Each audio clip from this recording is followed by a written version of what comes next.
தனது முதல் அரசியல் படமான நம் நாடு படத்தை நாகிரெட்டியாரோட புரட்சியில் போய் பார்க்குறாரு தியேட்டரில். அங்கே தியேட்டரில் ரசிகர்கள் இந்த படத்துக்கு கொடுத்த வரவேற்பு பார்த்து அசந்தர்றாரு. நாகிரெட்டியாரை கட்டி பிடிச்சி நான் ஜெயிச்சிட்டேன்னு சொல்கிறாரு.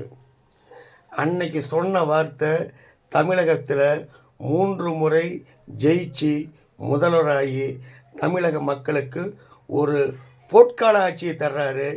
இன்றைக்கும் எம்ஜிஆர் ஆட்சி அமைப்புன்னு சொல்கிற அளவுக்கு நல்லாட்சி தந்தார்.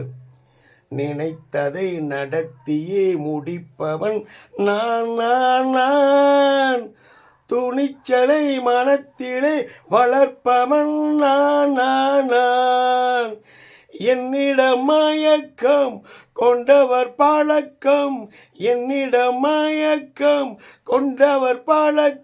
அன்றும் இன்றும் தேவை என்று சொல்லடி தங்கம்.